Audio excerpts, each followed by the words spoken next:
चंद्रयान-3 जहां जा रहा है वो जगह कितनी भयानक है जान लीजिए। 14 जुलाई 2023, समय 2:35। यह समय भारत के इतिहास का वो स्वर्णिम पल बनने जा रहा है जब भारत का चंद्रयान-3 चांद की सतह को छूने के लिए अपने मिशन को पूरा करने के लिए उड़ान भरेगा।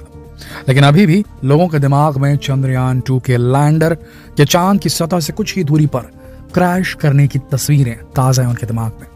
और इस बार फिर चंद्रयान-3 चांद के डार्क साइड पर लैंड करने की कोशिश करेगा जहां चंद्रयान-2 क्रैश हुआ था। आखिर ये जगह इतनी खतरनाक क्यों है और क्यों बार बार भारत इसी जगह पर लैंड करने की कोशिश कर रहा है? आज के वीडियो में हम आपके इसी सवाल का जवाब लेकर आए हैं और साथ ही जानेंगे चांद की पूरी कहानी। तो बस बने रहिए वीडियो के अंत तक। दोस्तों, चांद पृथ्वी का एकमात्र नेचुरल सैटेलाइट है। यह पृथ्वी से 3,84,000 किलोमीटर की दूरी पर है। मनुष्य हमेशा से ही चांद के रहस्य जानने के लिए उत्सुक रहता है और इसीलिए जैसे जैसे टेक्नोलॉजी ने तरक्की की, चांद पर जाने की कोशिशें भी तेज हो गई और आखिरकार 20 जुलाई 1969 को नील आर्मस्ट्रॉन्ग ने चांद की सतह पर अपना पहला कदम रखा। उसके बाद से आज तक पूरी दुनिया के वैज्ञानिक चांद के रहस्यों को सुलझाने में लगे हुए हैं। सबसे पहला सवाल तो यही था कि चांद की उत्पत्ति कैसे हुई। चांद की उत्पत्ति आज से 4.5 अरब साल पुरानी मानी जाती है। तब पृथ्वी भी अपने निर्माण की प्रक्रिया से गुजर रही थी। उसी समय थिया नाम का एक विशाल ग्रह पृथ्वी से टकराया। यह मंगल ग्रह जितना विशाल बताया जाता है। यह ग्रह 15 किलोमीटर प्रति सेकंड की रफ्तार से पृथ्वी से टकराया था। इस टक्कर की वजह से कई हल्के पदार्थ के टुकड़े पूरे स्पेस में फैल गए और फिर धीरे धीरे ग्रेविटेशनल फोर्स की वजह से ये एक दूसरे से जुड़ गए।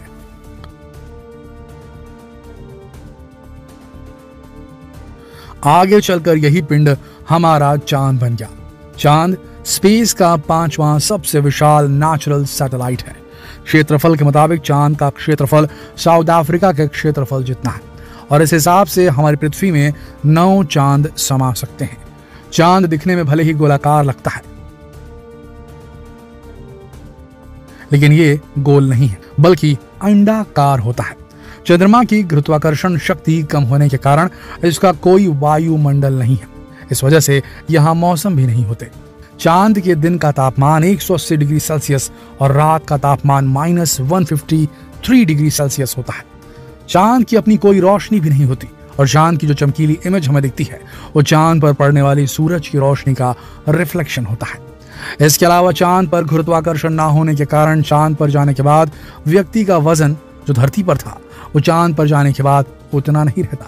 चांद पर जाकर वजन कम हो जाता है। जब सूरज और धरती के बीच में चांद आ जाता है उसे चंद्र ग्रहण कहा जाता है और इस समय धरती के कुछ हिस्से में बिल्कुल अंधेरा हो जाता है।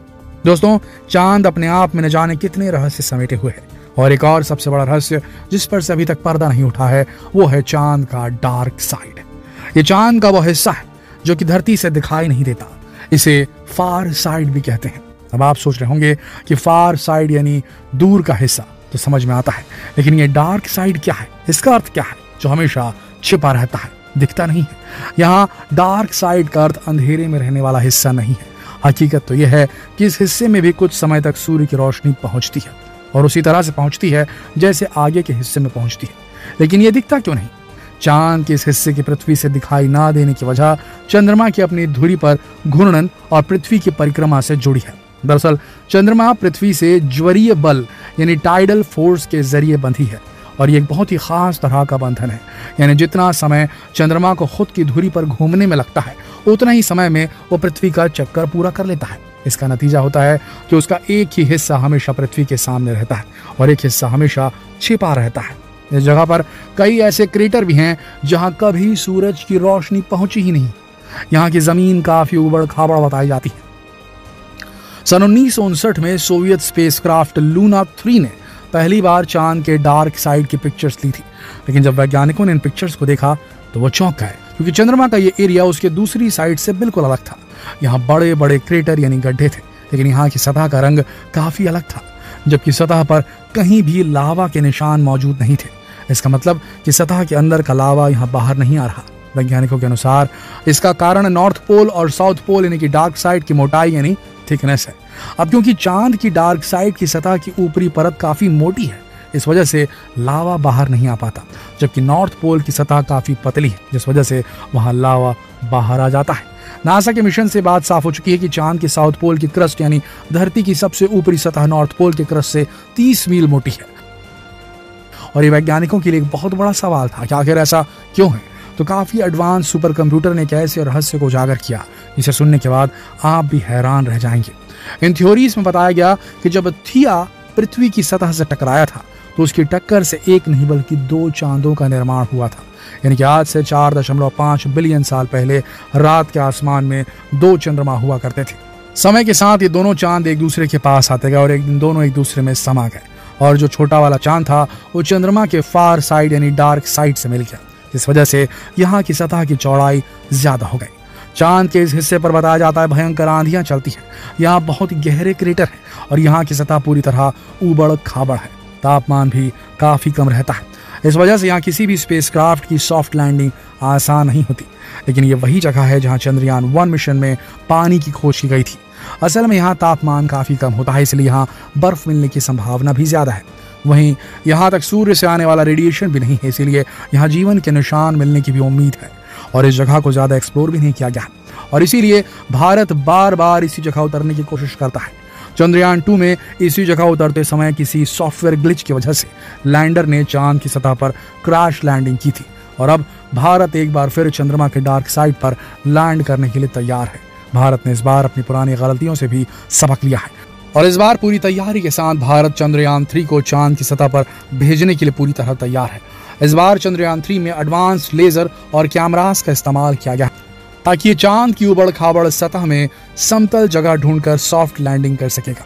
चंद्रयान 2 में लैंडर, रोवर और ऑर्बिटर था, जबकि चंद्रयान 3 में ऑर्बिटर के बजाय स्वदेशी प्रोपल्शन मॉड्यूल लगाया गया। जरूरत पड़ने पर चंद्रयान 2 के ऑर्बिटर की मदद ली जाएगी। प्रोपल्शन मॉड्यूल चंद्रयान 3 के लैंडर रोवर को चंद्रमा की सतह पर छोड़कर चांद की कक्षा में 100 किलोमीटर ऊपर चक्कर लगाता रहेगा। ये कम्युनिकेशन का काम करेगा, जो कि चांद के रोवर से डेटा कलेक्ट करके इसरो तक धरती पर पहुंचाएगा। इसरो ने चंद्रयान 3 मिशन की लॉन्चिंग के लिए पूरी तैयारी कर ली है। इसका 24 घंटे का लॉन्च रिहर्सल पूरा कर लिया गया है। 13 जुलाई से इस मिशन का काउंटडाउन शुरू हो चुका है।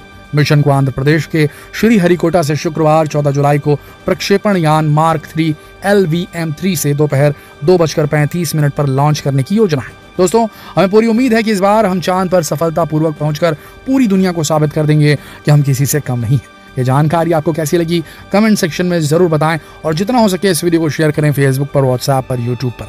जल्द मिलते हैं आपसे अगली वीडियो में। तब तक के लिए आप सबका इस वीडियो के अंत तक बने रहने के लिए दिल से धन्यवाद।